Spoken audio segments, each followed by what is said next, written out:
Well, with the United States dumping tens of billions of dollars into the reconstruction effort in Afghanistan, more so than any other effort in U.S. history, just who's making sure that all that money is getting where it's supposed to go? Well, this has been one of the toughest jobs of the ongoing conflict, garnering serious concerns with that blank check given to rebuilding this country.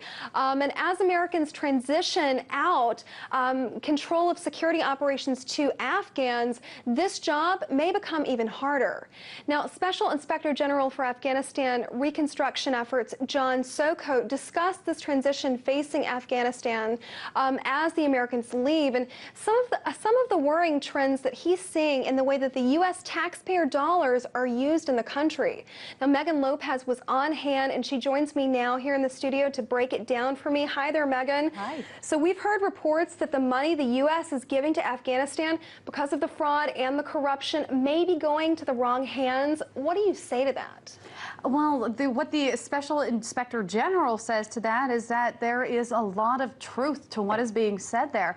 And what he was specifically referring to was the contractors. So right now our money is shifting away from what we were spending on troops and things like that, and it's actually going into these reconstruction efforts. We have these contractors right now, and we're like in the fiscal year 2012, for instance, we awarded 9,733 contracts. Now, the problem is that those contracts aren't just for our primary contractors, they're for subcontractors. And we might be able to guarantee our primary contractors are the ones that are not dealing with insurgents, for instance, and possibly giving that money away to insurgents. We have a lot of things that guarantee that. But what we don't have is any guarantees that those contractors who are subcontracting work out are actually not giving the money to insurgents and American enemies, essentially. Well, it sounds like government policy for these contractors factors into this, certainly. So what type of auditing system do we currently have in place to put a check and a balance on where this money is going that we're giving? Well, the DoD has NDAA. NDAA is something that we've been talking about quite a lot on this program, and it actually has Section 841. And what that says is that it is a contract that actually, as I was talking about, forces contractors to disclose where that money is going and to sign on to something that says that they are not going to actually use that money to go to anything that is anti-American activities. So that's one thing to notice, is that this Inspector General report was very critical of the fact that that contract doesn't go far enough. Now, one interesting point to note about this contract is that it happens for everything that is over $100,000. Now, the problem with that is that 7,730 of those 9,733 contracts, so 80% essentially, was under $100,000. So they don't have to abide essentially by the contract, the regulations, and the stringent kind of policies that the U.S. has in place for the other contractors that they give more money to. Well, it sounds like a lot of issues are at play here. Okay, Megan, so this new report that was made public last week, this watchdog group, it's tracking U.S. spending in Afghanistan. It's skeptical that the coalition force has actually met that number, that 350,000 plus number of Afghan security forces that they're supposed to leave in place. What does the Inspector General have to say about this? The Inspector General and this audit specifically was very, very critical of what those numbers were. So let's go over those numbers. Enlisting and training, there was supposed to be a total of 352,000 Afghan security personnel forces by October of 2012. But as John Soko actually said, and I have a quick clip to play of him, he said that those numbers are wildly inaccurate, and here's why. Let's hear it. We also have concerns about the accuracy of those numbers.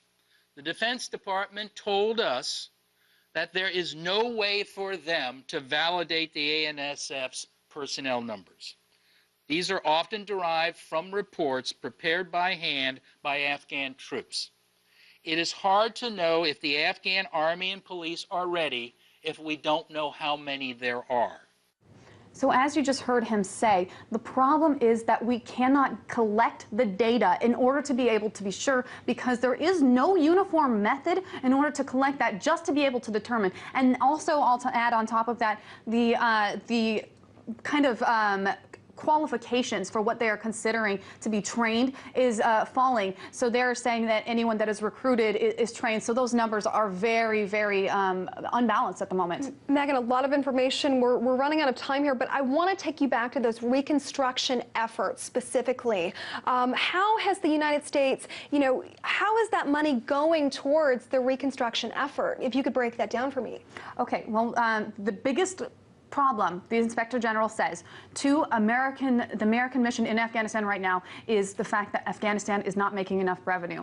Right now, Afghanistan is bringing in $2 billion in revenue. The problem is that in order to be able to maintain the roads, the bridges, the hospitals that we are building, they have to make between $8 and $10 billion in revenue. That's something that they're not going to make right now, and that is very hard to see them make in the future. So our reconstruction efforts are very questionable at this point. Does the special inspector think that the money has been well spent?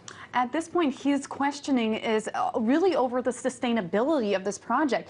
He's saying that, so right now, just to give you some reference, we have spent $550 billion in Afghanistan, so it's hard to say that all of that money has been well spent. And his problem is, the biggest question of the reconstruction efforts in Afghanistan right now is, did the people want it? Did they need it? And a lot of those things, those questions were not asked before we went into Afghanistan, and they're certainly not being asked right now. So the problem is that there's just so much money that we're flooding into this country and very little that is actually being accomplished right now. And another point that I would like to make is that the annual amount, as I was saying, of Afghan income for a personal Afghan person, they're making $540 annually, and that's Megan, it. so much information. We have to leave it there. Thank you so much for joining me. That was RT correspondent Megan Lopez.